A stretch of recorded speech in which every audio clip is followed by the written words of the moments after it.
The play Much Ado About Nothing was first published in 1612 by William Shakespeare. Some major concepts used in this play include spying, deceit, lying, and the use of information.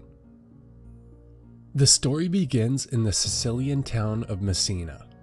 Don Pedro, a prince of Aragon, has won a great military victory. To celebrate, he decided to take a vacation to Messina with his friends and also pay a visit to his brother. Don Pedro's friends are Benedict and Claudio, while his illegitimate brother is Don John. Since Don Pedro was royalty, he and his friends were invited to stay with Leonato. Leonato was the powerful governor of Messina. Don Pedro's friends are interesting. Benedict is a happy and talkative guy, while Claudio was a hopeless romantic. Comically, Claudio falls in love with Hero the instant he sees her. Unfortunately, she is the daughter of Leonato and is out of his league. Borachio, who is one of Don John's servants, is making perfume at Leonato's house one day. There, he overhears Claudio and Benedict talking about Hero. Claudio is asking his friend for an honest opinion of Hero. Benedict replies bluntly and says that he doesn't think Hero is very attractive. But he does say he is attracted to her cousin, Lady Beatrice. Benedict and Lady Beatrice have a love-hate relationship that continues during this trip. Lady Beatrice always makes fun of Benedict, and it's actually pretty funny. In return, Benedict calls her Dear Lady Disdain. Don Pedro walks in on the friends and jokingly commands Benedict to tell him what secrets they're saying. Benedict explains to Don Pedro that Claudio is in love with Hero. Don Pedro likes Claudio and plans to help him win Hero over. Prince Don Pedro will do this by pretending to be Claudio at a masquerade ball. If everything goes well, Don Pedro will switch places with the true Claudio. This is because Claudio doesn't feel comfortable expressing interest in Hero. That's because his lowly status puts him in danger of the governor's wrath if Hero doesn't feel the same way.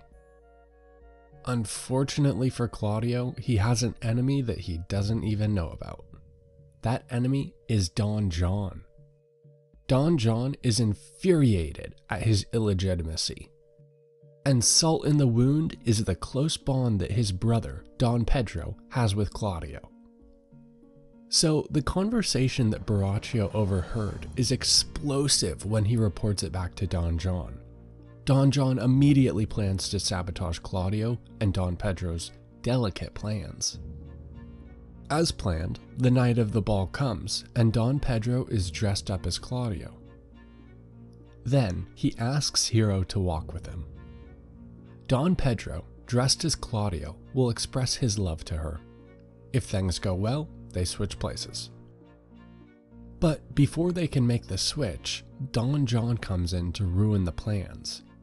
He walks up to Claudio and asks for help breaking up Don Pedro and Hero. Don John goes on to claim that Don Pedro is actually trying to steal Hero away. Unfortunately, Claudio falls for the trick and thinks that Don Pedro is actually betraying him.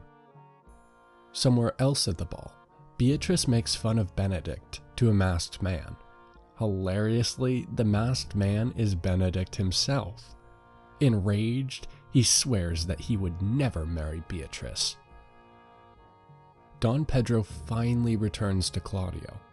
With Don Pedro is the governor and Hero. It seems that Claudio will get his chance at love with Hero.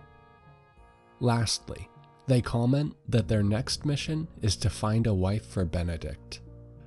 Don John is frustrated that his scheming plan failed, but Borachio comes to him with another evil plan. This time, they'll try and convince Don Pedro and Claudio that Hero isn't worthy. Don John tries to break couples apart, while Don Pedro tries to bring them together. This time, it's Benedict and Beatrice.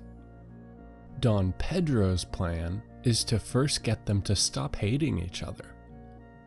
He will do this by letting each of them overhear two different conversations. In one, he will let Beatrice overhear that Benedict actually loves her. In the other, he will let Benedict overhear that Beatrice actually loves him. One day, Benedict is reading outside. Claudio and Leonardo sit down within earshot and begin chatting loudly. Claudio says that Hero caught Beatrice lovingly write Beatrice and Benedict on a piece of paper. When Hero saw it, Beatrice shyly ripped it up. Benedict was touched by the story, which he was vain enough to believe. But then Beatrice walks in and says that, against my will, I have come to tell you that dinner is ready. Benedict sincerely thanks her, but Beatrice snidely remarks that I took no more pains to come to you than you took pains to thank me. While that was meant as an insult, Benedict took it as a sincerely nice reply. Later, Beatrice learns from a maid that Hero is talking about her. Beatrice runs to the garden to listen, and hears Hero say that Benedict loves Beatrice. Next, we're back in Don John's plan of hate and division. It's the night before Claudio's wedding to Hero, and Don John leads Claudio and Don Pedro to the bride's window. There, a woman is lovingly talking to Borachio. Thinking that it must be Hero, Claudio is enraged. In actuality, the woman was Margaret. In exchange for the trickery, Borachio gets paid 1,000 ducats. But when he loudly brags about it, he gets thrown in jail. The wedding has started, but Claudio is still angry. He screams at Hero for her infidelity, and the wedding is called off. Beatrice gets Benedict to challenge Claudio to the death. Separately, Borachio is still in jail. A detective learns that Borachio conspired against Hero and brings him to Don Pedro. Realizing that Hero was innocent, Don Pedro and Claudio are embarrassed. Begging forgiveness, Claudio is sentenced to marry one of Hero's cousins. Claudio is asked to guarantee the marriage before he even sees the bride. He does so, and the bride turns out to be Hero. After Claudio and Hero's marriage, Benedict and Beatrice are married as well. Claudio and Benedict, who are planning on dueling to the death, gets over their squabble. Benedict says that he is too happy to be made unhappy. Benedict continues and says to Claudio that I had hoped to run you through the body, but as you are now my kinsman, live whole and love my cousin. Claudio replies by saying that my cudgel was in love with you, Benedict, until today. Then they go and dance. They don't stop dancing even when they learn that Don John was captured.